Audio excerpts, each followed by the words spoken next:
श्री शिवाय नमस्तुभ्यम। हम सबको पता है कि 10 दिसंबर को घंट मंगलवार का बहुत ही प्यारा सा दिन है, क्योंकि इस मंगलवार को क्या पड़ रही है, आपकी नौमी तिथि पड़ रही है। तो आप सभी लोगों को आपके घर के अंदर जो घंटी नहीं हम लोग बजाते हैं भगवान के सामने, उसी घंटी के पास में आपको एक चौमुखी दिया लगाना है, जिससे आपकी फैमिली के ऊपर अगर बहुत ज़्यादा कोई नज़र टोने टोटके हाय लग रहे होंगे और उसकी वजह से आपका कोई भी काम बन ही नहीं रहा है, तो आपको इस उपाय को आज रात में अपने घर पे ज़रूर करना, ठीक है ना। बहुत ही ईजी सा, बहुत ही आसान सा उपाय आप सबको करना है। देखो, एक तो जो मंगलवार का दिन होता है किसे समर्पित होता है, बजरंगबली को। तो आपको क्या करना है, इस तरीके से लेना होगा क्या, आटे का दिया। ध्यान रखिएगा, इस उपाय के लिए हमें जो मिट्टी का दिया होता है उसको नहीं लेना है, आटे का दिया आपको अपने घर में इस तरीके से बनाना होगा। और बनाने के बाद में जैसा कि मैंने लिख रखा है कि हमें कौन सी बत्ती लगानी है, आपको इस दीपक के अंदर गोल बत्ती नहीं लगानी है, ना तो लंबी बत्ती। इस प्रकार से चौमुखी दिया लगाना है। ध्यान रखिएगा, हमें सिर्फ और सिर्फ एक ही दीपक लेना है, बहुत ज़्यादा दीपक की ज़रूरत नहीं है, ठीक है ना। एक दिया लेना। अब आपके घर में कुछ इस प्रकार से आपके घर में घंटी होगी, अरे होगी कि नहीं होगी। अब देखो, जो शनिवार का जो मंगलवार का दिन होता है, उस दिन अगर हम बजरंग बली के सामने कोई भी दीपक प्रज्वलित करते हैं तो दीपक के नीचे क्या रखना चाहिए, काला तिल रख देना, ठीक है ना। थोड़ा सा काला तिल रखेंगे और इसी काले तिल के ऊपर जो मैंने आपको आटे का दिया दिखाया है चौमुखी, वो जिस जगह पे आप अपने घर में घंटी को रखते हो बजाने के लिए, उसी घंटी के बगल में आपको इस चौमुखी दिया को क्या करना है, वहां पे रखना होगा। ध्यान रखिएगा, इस दीपक के अंदर हमें घी नहीं डालना, हमें तिल का तेल नहीं डाला, हमें कौन सा तेल डालना है, सरसों का तेल, ठीक है ना। डालने के बाद में आप इनकी चार की चारों बत्तियों को जलाओगे। ध्यान रखिएगा, जो मंगलवार का दिन होता है वो बालाजी को समर्पित होता है, लेकिन अब इस बार हम लोगों को यह उपाय बालाजी के नाम से ना करके भगवान हनुमान जी के दूसरे नंबर के छोटे भाई का क्या नाम है, गतिमान भगवान। तो गतिमान के नाम से आपको क्या करना है, इन चार बत्तियों को प्रज्वलित करना, एक चुटकी काला तिल और लेना। जो भी आपकी प्रॉब्लम होती है, जो भी आपकी समस्या होती है, उस समस्या से आपको छुटकारा नहीं मिलता है, तो आपको एक चुटकी काला तिल इसी दीपक के अंदर अगर आप डाल देते हैं तो आपके घर की, परिवार की जो समस्या होगी वो समस्या तो आपकी ख़त्म होगी, साथ ही साथ जो भी मनोकामना आपकी अधूरी रह जाती है वो विशेष आपकी पूरी ज़रूर हो जाएगी, ठीक है ना। चलो, तो पहला उपाय आपको समझ में आ गया है। आगे बढ़ते हैं अब इस वीडियो के हम लोग अपने दूसरे उपाय की तरफ, और यह उपाय होगा धन संपदा के लिए। माँ लक्ष्मी का वास आप पे घर में नहीं होता, बहुत ज़्यादा कर्जे में डूबे जा रहे हो, तो आप इस उपाय को करेंगे, ठीक है ना।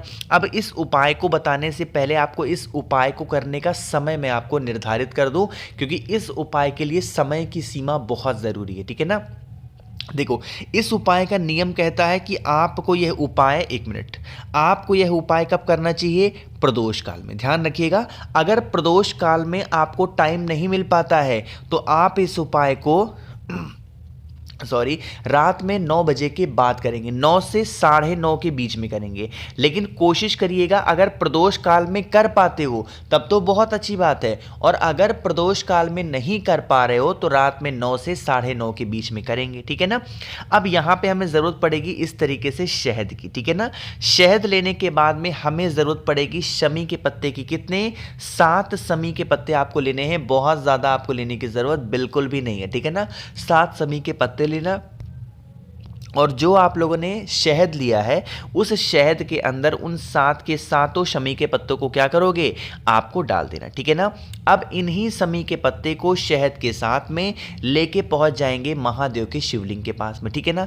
वहां पर पहुंच करके सबसे पहला काम करेंगे, आपको 1 लोटा जल चढ़ाना है। बहुत सारे लोग कहते हैं भैया क्या ये उपाय हम घर पे कर सकते हैं, बिल्कुल आप घर पे कर सकते हैं, कोई दिक्कत नहीं है। और कुछ लोग ये भी कहते हैं कि भैया हमारे मंदिर में या फिर हमारे यहाँ जल नहीं चढ़ाने देते महादेव को, तो उसके लिए हम क्या करें। अगर जल नहीं चढ़ाने देते हैं तो आपको उसके लिए कोई ज़रूरत नहीं है जल चढ़ाने की।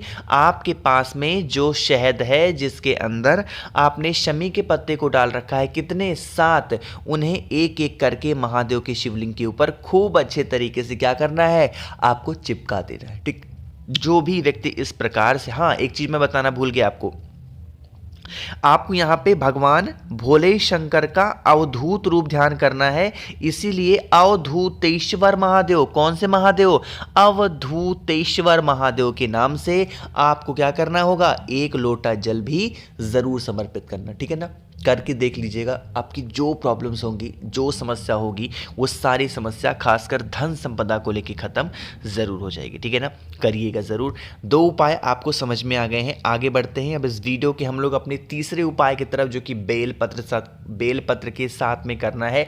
इस उपाय के बेनिफिट क्या है, कैसे करना है बताऊंगा, लेकिन जल्दी से कर दीजिए वीडियो को लाइक, और जिसने अभी तक चैनल को सब्सक्राइब नहीं किया तो करिएगा चैनल को सब्सक्राइब। और हाँ, एक छोटी सी बात बता दूं, जो मैं आप लोग को ऑफर दे रहा था वो ऑफर अब खत्म हो चुका है।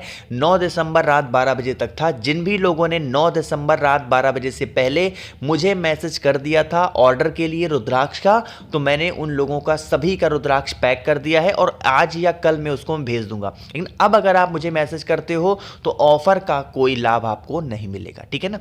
चलो हम लोग बात करते हैं इस उपाय की इच्छा पूर्ति के लिए। इसके लिए हमें चाहिए होगा इस प्रकार से, क्या आपको लेना होगा बेलपत्र, ठीक है ना। कितने, वही 7 बेलपत्र आपको लेनी। ये वीडियो मैं बहुत रात में बना रहा हूँ, इसलिए मुझे कभी कभी ऐसे जमाई टाइप की आ जा रही है। तो 7 बेलपत्र आपको लेनी है, ठीक है ना। 7 बेलपत्र देने के बाद में आपको क्या करना है, बजरंग बली की कोई भी फोटो हो, मूर्ति हो, प्रतिमा हो आपके घर में ना, बजरंग बली के पास में सबसे पहले उन 7 की 7 बेलपत्र को क्या करोगे, एक बार स्पर्श करा देना, एक बार टच करा देना, ठीक है ना। टच कराना, स्पर्श कराना, और उसको कराने के बाद में आपके घर के अंदर या फिर जाना हो महादेव के शिवलिंग के पास में तो वहां चले जाओ, और जो आपके पास में 7 बेलपत्र है उन 7 की 7 बेलपत्र को एक एक करके, देखो ध्यान रखिएगा, कुछ लोग एक साथ समर्पित करने की हैबिट होती है, ऐसा नहीं, एक एक करके महादेव के शिवलिंग के ऊपर यहाँ पे आप लोगों को एक नाम बोलना है, और वो नाम है चंपेश्वर महादेव। देखो इस उपाय को बहुत नियम से करना। जो 7 बेलपत्र है उसे पहले चढ़ाओगे किसको, बजरंग बली को समर्पित करेंगे, उनसे प्रार्थना करेंगे, उनसे विनती करेंगे। जब आप उनसे विनती कर चुके, प्रार्थना कर चुके, फिर वही 7 बेलपत्र उठाना, महादेव के शिवलिंग के ऊपर लाना, और एक एक करके जो आपकी मनोकामना है, जो आपके विशेष हैं, जो पूरी नहीं हो पा रही हैं, उसकी कामना के लिए आपको चंपेश्वर महादेव के नाम से उसी बेलपत्र को यहां पे समर्पित कर देना है, एक लोटा जल चढ़ा देना। जो भी व्यक्ति इस उपाय को मंगलवार के दिन कर लेता है, उनकी बरसों पुरानी जो मनोकामना होती है, जो विशेष होती हैं, वो बहुत ज्यादा जल्दी पूरी जरूर होती हैं। अब हम लोग जो बात करने वाले हैं उपाय की, ये बहुत फेमस है, और जब भी मंगलवार का दिन आता है ये उपाय मैं आपको रिमाइंड में आपको याद जरूर दिलाता हूं, ठीक है ना। क्या करना है, स्क्रीन पे आप सभी को लौंग दिख रहा है, सबसे पहले समझ लो लौंग कितने लेने हैं, 5 लौंग। अब ये बात करते हैं कि भैया इस उपाय को करने से बेनिफिट क्या होगा। जैसे घर का कोई ऐसा सदस्य है ना जो आपके पकड़ से दूर चला गया, मतलब गलत संगति में चला गया, और आपकी ये इच्छा है कि हम अपने उस घर के सदस्य को घर में फिर से वापस लेकर के आए, दोबारा वापस लाएं, तो आपको क्या करना होगा, 5 लौंग लीजिएगा, एक पात्र लीजिएगा, कोई सा भी पात्र ले सकते हो, वो तांबे का लोटा हो, स्टील का लोटा हो, ग्लास हो, कटोरी हो, कुछ भी ले सकते हो, ठीक है ना। उसके अंदर आपको जल भरना है, जल के अंदर आप सभी को 5 लौंग को डालना है, और उसके बाद में फिर से वही काम करना है। जो भी बजरंग बली की कोई फोटो, मूर्ति, प्रतिमा हो, उन्हीं के पास में उस कलश को रख करके हनुमान चालीसा का कम से कम 3 पाठ करेंगे। सुबह से लेकर के रात तक के टाइम पे कभी भी उपाय करो। कितने पाठ करोगे हनुमान चालीसा का, 3 पाठ करेंगे हनुमान चालीसा का।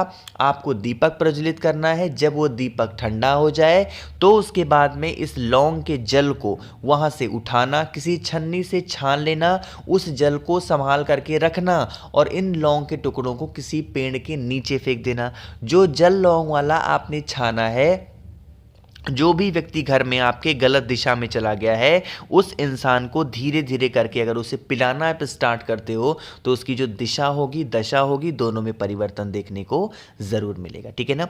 तो मैंने आप सभी को कोशिश की है बहुत ही अच्छे तरीके से 10 दिसंबर के घंट मंगलवार के स्पेशल से उपाय को समझाने की। वीडियो पसंद आई हो तो लाइक करिएगा, कुछ पूछना है, नहीं समझ में, नीचे कॉमेंट सेक्शन में पूछ सकते हैं, और मेरे जितने भी भाई बहन आवाज़ आज मेरी पहली बार सुन रहे हैं, चैनल को ज़रूर सब्सक्राइब करेंगे। श्री शिवाय नमस्तुभ्यम।